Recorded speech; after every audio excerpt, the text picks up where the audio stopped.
Well hey guys, तो कैसे हैं आप सब। Welcome back to our first manga episode video Dragon Ball Super chapter 42। Power up tournament को जीतने के बाद अब यूनिवर्स 7 अर्थ के लिए कमबैक करती है। विस ने फ्रीजा को बैटल में अपना बेस्ट देने के लिए लॉर्ड बीरस की तरफ से उसको उसकी लाइफ ग्रांट करते हैं। अब फ्रीजा जिंदा हो चुका है। अर्थ पर आने के बाद विस ने फ्रीजा को उसके प्लेनेट पर छोड़ा। कुछ ही टाइम के बाद गोकू और वेजिटा ग्रेविटी चेंबर में ट्रेनिंग करने जाते हैं। इतने में ही एक इमरजेंसी अलार्म ऑन हो जाता है। बुल्मा ने गोकू और वेजिटा को वार्न किया कि कोई बू को किडनैप करके लेके जा रहा है। गोकू और वेजिटा भी थोड़े से शॉक हो गए थे कि आखिर ऐसा कौन सा बंदा आ गया भाई जो बू को किडनैप करने का दम रखता हो। सेकेंड सीन में हम देखते हैं कि मिस्टर सेटन बू को रोकने की पूरी कोशिश करता है, बट उन लोगों को मिस्टर सेटन नहीं रोक पाते हैं। ये किडनैपर्स कोई और नहीं बल्कि गैलेक्टिक पेट्रोल्स के ऑफिसर्स थे।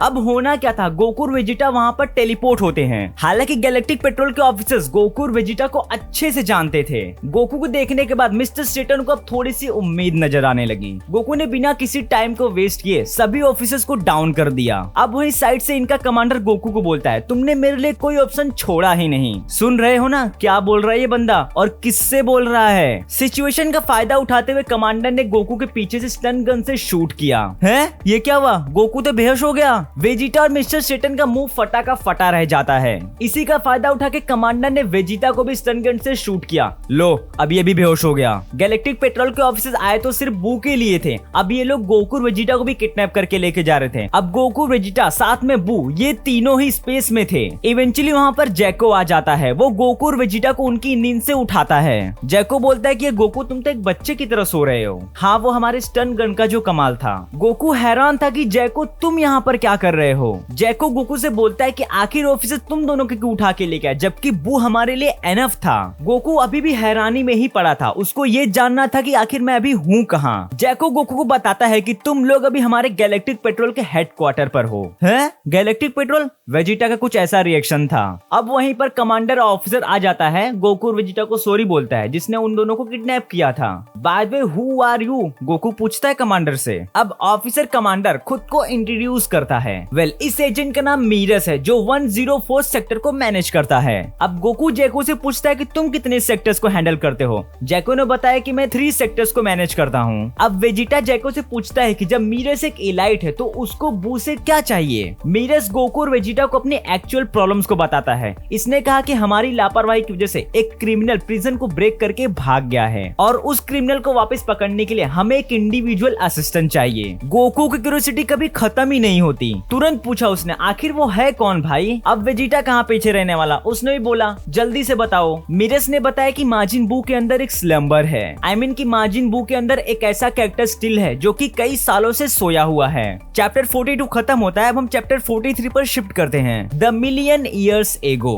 मीरस ने गोकू और वेजिटा को इतने सालों पुरानी बात बताता है। एक विलन था जो कि बहुत ज्यादा स्ट्रॉन्ग और पावरफुल था। उसने लगभग हमें खत्म ही कर दिया था। उसको रोकने के लिए ग्रैंड सुप्रीम काय, जिन्हें लॉर्ड ऑफ लॉर्ड्स भी कहा जाता है, प्यार से, हाँ प्यार से कहा जाता है उन्हें, उन्होंने इस विलन से फाइट की थी और ये विलन कोई और नहीं बल्कि मोरो था। ग्रैंड सुप्रीम काय खुद को बड़े ही मुश्किल से इस फाइट के लिए स्टैंड कर पा रहे थे बिकॉज मोरो मीटियोस जैसे अटैक्स को इनके ऊपर कर रहा था। और फिर मोरो ने एक और दूसरे प्लेनेट को डिस्ट्रॉय किया और उस प्लेनेट की पूरी लाइफ फोर्स एंटिटी को एब्जॉर्ब कर जाता है। इससे वो और भी ज्यादा पावरफुल हो जाता है। अब सुप्रीम काय मोरो के अटैक्स का सामना कर करके थक गए थे। गैलेक्टिक पुलिस के ये 2 चिलगुजे बड़े ही आराम से बैटल को देख रहे थे, मानो कि कोई रॉयल रंबल चल रहा हो। बाय द वे आखिर ये दोनों कर भी क्या सकते हैं देखने के अलावा। मोरो इन दोनों को अपनी पाथ से उड़ा देता। सुप्रीम काय के पास अब कोई ऑप्शन बचा ही नहीं था अपने स्पेशल मैजिक का यूज करने के लिए। आखिर अब उन्हें अपने स्पेशल मैजिक का यूज करना ही पड़ा। सुप्रीम काय के पास एक सीलिंग मैजिक था। हालांकि इसे सीखना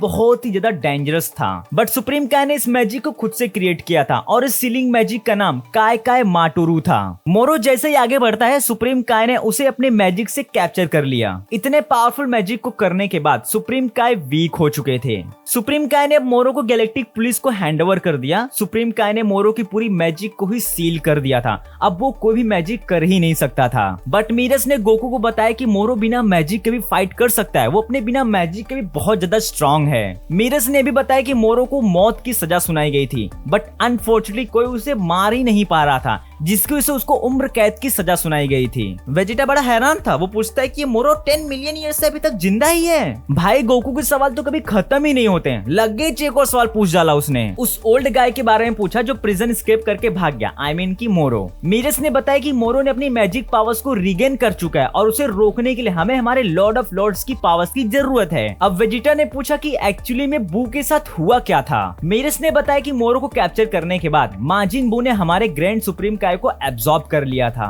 वेजिटा बोलता है कि तुम्हें जो कुछ भी करना है जल्दी से करो, अदरवाइज बू कभी भी उठ सकता है और उसके उठने के बाद तुम्हारे ये स्टन ग्रेनेड उसे नहीं रोक पाएंगे। एक्चुअली में चाहे जैसे भी करके सुप्रीम काय की पावर्स को एक्सट्रैक्ट करना था। फिलहाल तो माजिन बू लेटे लेटे सभी ऑफिसर्स की हालत पतली कर रहा था। एक को इधर फेंक रहा है तो दूसरे को इधर फेंक रहा है। थोड़ा सा ग्रुप डिस्कशन होता है मीरस, गोकू और वेजिटा के बीच में। मीरस के पास स्टिल कोई लोकेशन नहीं था टू कैप्चर मोरो। अब गोकू ने भी एक स्टेटमेंट में बोल दिया कि हम भी तुम्हारी हेल्प करेंगे मोरो को पकड़ने में। वेजिटा भी नाराज था, माना कि गोकू और वेजिटा अपने यूनिवर्स के सबसे स्ट्रॉन्गेस्ट वॉरियर है, बट भाई ये बताने की क्या जरूरत थी। मीरस गोकू को अपने गैलेक्टिक किंग से इंट्रोड्यूस कराने के लिए लेके जाता है। गोकू पूछता है कि galactic king who is that. अब जैको चिल्ला के बोलता है कि यू फूल, यूनिवर्स 6 की फाइट में तुम्हारी मुलाकात हुई तो थी उनसे। गोकू को याद आ जाता है, ओ वाओ मल्टीपल हाथों वाला ऑक्टोपस याद आया। अब किंग भी बोलता है आई एम नॉट ऑक्टोपस। तो भाई आखिर तू है कौन? ऑक्टोपस ही तो है तू। गोकू वापस से थोड़ी सी बातचीत करता है किंग के हाथों को पकड़कर, और किंग बोलता है कि मैंने तुम्हें पहले ही बताया था कि ये कोई टेंटिकल्स नहीं है। मुझे समझ नहीं आता कितना पावरफुल गोकू इतनी बकचोदी कैसे कर लेता है भाई। शायद से ना इस बकचोदी में ही उसका राज छुपा है। गैलेक्टिक किंग गोकू और वेजिटा को गैलेक्टिक पेट्रोल का मेंबर्स बनाते हैं और उन्हें मोरो को कैप्चर करने की रिस्पॉन्सिबिलिटी भी देते हैं। साथ में गोकू को धमकी भी देते हैं कि अगर इस बंदे ने कोई अब्यूजिंग हरकत की तो इसको तुरंत लात मार के यहाँ से निकाल दिया जाएगा। अब देखो गोकू को कैसे सीधा बन रहा है। यही नहीं, अभी और सुनिए। एग्जाम्पल ही पूछ रहा है कि ऐसी कौन सी अब्यूजिंग मैं ना करूं जिसको से मुझे लात मार के ना निकाला जाए। इतने में जैको गोकू और वेजिटा के लिए एक नया सूट लेके आता है। कतई वाहियात था और गोकू ने तुरंत उस सूट को पहनने से मना कर दिया। शाबाश, कुछ अच्छा काम किया भाई ने। जैको को बुरा ना लगे इसलिए गोकू और वेजिटा ने इंक के सिंबल को एटलीस्ट अपने कपड़े पर ड्रॉ किया। जैको इस बात से बहुत खुश था, बट वेजिटा की भी सुलग रही थी। जैको के पोस्ट को स्किप कर दिया गोकू और वेजिटा ने। अब स्टेशन पर एक इमरजेंसी अलार्म बीप होता है। एक ऑफिसर एजेंट ने मीरस को इन्फॉर्म किया कि मैक्रोनिस सिविलियंस वापस से हमारे कुछ मटेरियल्स को चुरा के भाग रहे हैं। 1 मिनट, नाम क्या बताया? मैक्रेनी। ये नाम है फिर बदनाम है। अब गोकू भी मीरस के साथ जाने के लिए बोलता है, बट मीरस बोलता है कि I will handle it on. अब गोकू और वेजिटा कहाँ रुकने वाले थे तो ये दोनों भी निकल पड़े इनके साथ। अब जैको भी इनके साथ निकल पड़ा। गोकू पूछता है कि तुम क्यों आए हो जैको? अरे भाई वो अर्थ का इंचार्ज भी है, तुम दोनों पर नजर रखना उसका मेन काम है। कुछ पुलिस वाले लोग मैक्रोनिस को रोकने की कोशिश करते हैं, like stop in the name of law. ये डायलॉग तो कहीं सुना हुआ सा लग रहा है। ये तो इंस्पेक्टर चिंगम का डायलॉग है भाई। हालांकि मैक्रोनी ने उन पुलिस वाले लोगों को ही कैप्चर कर लिया। अब मीरस वहाँ पर एंट्री मारता है। ये लोग ब्लू ऑरम को लेके भाग रहे थे। ब्लू ऑरम एक फ्यूल सोर्स है पूरे गैलेक्टिक फोर्स का, बट अगर ये क्रिमिनल्स के हाथों लगा तो ये क्रिमिनल्स इस ऑरम की हेल्प से एक प्लेनेट डिस्ट्रक्शन जितना बॉम्ब बना सकते हैं। अब मीरस और मैक्रोनिस की फेस टू फेस कन्वर्सेशन होती है, लाइक ठाकुर और गब्बर वाली। ये हाथ हमको दे ठाकुर। मैक्रोनी ने अपने गन से एक ब्लास्ट को रिलीज किया जिसकी वजह से ट्रेन के आधे डिब्बे ब्रेक हो जाते हैं और इनमें से एक ने अपने हाथों को लंबा करके रेल की ट्रैक को बदल दिया है। ये हैंड है रबर हैंड। अब सिचुएशन और भी इंटेंस हो जाती है। उन्होंने रेल के पूरे ट्रैक को ही ब्रेक कर दिया, बट मीरस ने उस रेल को रोका। मीरस ने उस ट्रैक को जैको को हैंडओवर किया और बिना टाइम को वेस्ट किए मैक्रोनिस के पीछे चला गया। अब मैक्रोनिस एक शिप को लेके भाग रहे थे, उतने में गोकू उनके विंडो के सामने आके चिपक जाता है। मैक्रोनिस हैरान थे कि गैलेक्टिक पुलिस बिना एयर शूज के कैसे उड़ सकता है। By the way he is a son Goku, वो उड़ सकता है। गोकू ने सबको पकड़ लिया, बट वेजिटा अभी भी कहीं न कहीं खोया था। मीरस को लेके उसके मन में बहुत क्वेश्चंस आ रहे थे। वेजिटा को डाउट था कि मीरस अपनी रियल आइडेंटिटी को छुपा रहा है। हेडक्वार्टर में जाने के बाद वेजिटा ने डायरेक्टली मीरस से पूछा, तुम अपनी असली पावर्स को हमसे छुपा रहे हो? मीरस ऐसे रिएक्ट कर रहा था कि उसे कुछ पता ही नहीं इन सब के बारे में। मीरस ने कहा कि मे बी मैं सबसे स्ट्रॉन्ग हो सकता हूँ, बट मोरो कम्प्लीटली हम सबसे अलग लीग पर है और मैं क्या पूरा गैलेक्टिक पेट्रोल उसे मिलके नहीं हरा सकता। मीरस ने भी बताया कि मोरो की पावर्स की कोई लिमिटेशन ही नहीं है, वो नॉन स्टॉप पावरफुल बनता जाता है। इतने में उन्हें कुसायास कोर्ट से मोरो की लोकेशंस का अपडेट मिलता है। वो सेक्टर KT-40 के अराउंड ही था। गोकू उसकी एनर्जी को सेंस करने की कोशिश करता है, बट गाइस यहाँ पर गोकू ने कुछ और ही देखा जो कि बहुत ही ज्यादा स्कैरी था उसके लिए। तो गाइस चैप्टर 43 यहीं पर एंड होता है। मिलते हैं नेक्स्ट वीडियो में, और हाँ प्लीज हमारे वीडियो को लाइक एंड हमारे चैनल को सब्सक्राइब भी कर लेना।